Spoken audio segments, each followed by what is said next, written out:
इस देश के संवैधानिक मूल्य और देवभूमि हिमाचल के सांस्कृतिक मूल्य आज दम तोड़ते नजर आ रहे हैं। पहले ही पिछले 10 वर्षों से इस देश की संवैधानिक संस्थाओं की भूमिका संदेह के घेरे में थी। अब उन संवैधानिक संस्थाओं में चुनाव आयोग का नाम भी शामिल हो गया। आज हालात ये है कि चुनाव आयोग भी मौजूदा सत्ता के आगे नतमस्तक हुआ खड़ा नजर आ रहा है, वरना ये वही भारत है जहां पे चुनावी जनसभा में ललित मोदी और नीरव मोदी के संदर्भ में ये कहना कि मोदी ही चोर क्यों होते हैं, मोदी ही भगौड़े क्यों होते हैं, डेफोमेशन के केस दर्ज हो जाया करते थे। संसद की सदस्यता रद्द कर दी जाती थी, 2-2 साल की सजा सुना दी जाती थी। ये वही भारत है। आज उसी भारत में लोकतंत्र के महापर्व में इस तरह की घटिया और निंदनीय शब्दावली इस्तेमाल की जाती है, तथ्यों से परे। हमारे जिला अध्यक्ष भाई तरुण ठाकुर जी ने जिस तरह से अपनी बात रखी, तो मैं मीडिया के माध्यम से बता दूं कि भाजपा प्रत्याशी बहन कंगना रनावत जी के द्वारा जिस तरह की शब्दावली इस्तेमाल की जा रही है वो पूर्णतः असंवैधानिक है। चुनाव आयोग को इस पे संज्ञान लेना चाहिए, वरना 2019 वाले हालात, चुनाव आयोग की गाइडलाइन में साफ साफ लिखा था कि सेना के नाम पर वोट नहीं मांगे जा सकते, सेना के नाम का इस्तेमाल चुनाव में नहीं किया जा सकता। फिर भी वोट मांगे गए मोदी जी के द्वारा, चुनाव आयोग खामोश रहा। आज अपनी जनसभाओं में कांग्रेस प्रत्याशी भाई विक्रमादित्य का नाम लेकर के उन्हें महाचोर कहना, उन्हें भ्रष्ट कहना, चुनाव आयोग की भूमिका को संदेह के घेरे में ला रहा है। आखिर चुनाव आयोग क्यों चुप बैठा है?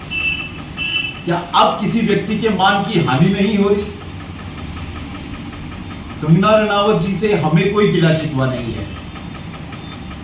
उनके मस्तिष्क की भार सहने की जितनी क्षमता है वो उस हिसाब से बयानबाजी कर रही है।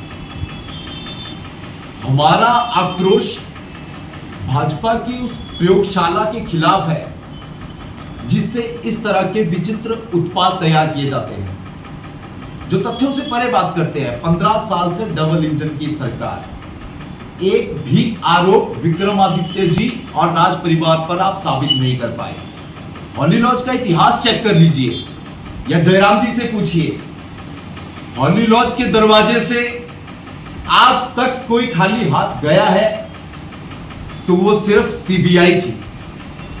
शायद कंगना रनावत जी को यह बात पता नहीं होगी। उन्हें पता है कि हिमाचल की जनता शिक्षित है, इन्हें मुद्दों से भटकाना जरूरी है। इसीलिए कंगना रनावत जैसे उत्पादों को राजनीतिक बाजार में उतारा जाता है, जो अंट शंट बयानबाजी करके, अनाप शनाप बोल करके प्रदेश की जनता को बरगलाने की कोशिश करते हैं। मैं मीडिया के माध्यम से चेता दूं भाजपा के शीर्ष नेतृत्व को कि वो अपने प्रत्याशी की जुबान पर लगाम लगाए, झूठी टीका टिप्पणियों से बाज आए, तथ्यों के ऊपर बात करें, विचारों का आदान प्रदान करें। जयराम जी पिछले 5 साल में क्या कर गए हिमाचल के लिए? 15 साल से डबल इंजन की सरकार,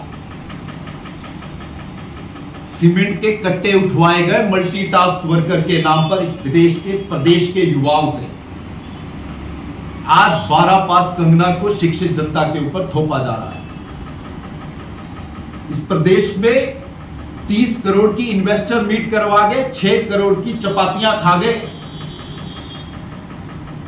एक बड़ा उद्योग, एक बड़ी कंपनी हिमाचल में लाने में नाकामयाब रहे जयराम ठाकुर जी।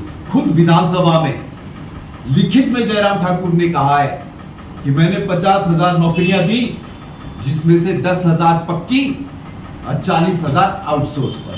ये उनके 5 साल के कर्मकांड है। कंगना जी कहती हैं कि जयराम जी ने कभी किसी के प्रति अपमानजनक टिप्पणी नहीं की। कर्मचारियों का मजाक उड़ाया गया था विधानसभा में। पेंशन चाहिए तो आकर के चुनाव लड़े, ठाके लगाए गए थे। कंगना जी कहती हैं कि मोदी जी मर्यादा को लांघ करके बात नहीं करते। 50 करोड़ की गर्लफ्रेंड कहा गया था सोनिया गांधी को, बार बाला कहा गया था सोनिया गांधी को, विधवा की पार्टी कहा गया था कांग्रेस को। सदन में रेणुका चौधरी की तुलना सुर्पनखा से कर गए थे प्रधानमंत्री नरेंद्र मोदी जी, ठहाके लगाए गए थे। इसमें कंगना रनावत जी का कसूर नहीं है। मैं पहले भी कह चुका हूं, उनके मस्तिष्क की भार सहने की जितनी क्षमता है वो उस हिसाब से बयानबाजी कर रहे हैं। और कांग्रेस को फर्क नहीं पड़ता, हम विचारों पर लड़ते हैं। हमारा विरोध देश के विरुद्ध पनप रहे उस विचार के खिलाफ है जो पिछले 10 वर्षों से इस देश पर राज कर रहा है। मैं अपने शब्दों को अपनी इन 2 पंक्तियों के साथ विराम देना चाहूंगा कि हर तूफान से लड़ जाए वो आंधी बनाएंगे, हर तूफान से लड़ जाए वो आंधी बनाएंगे। नए अंग्रेज आए हैं, हम नया गांधी लाएंगे। धन्यवाद। पाइए अपने बच्चों के लिए कम फीस में ज्यादा सुविधाएं। पैराडाइज पब्लिक स्कूल, गुटकर मंडी, हिमाचल प्रदेश।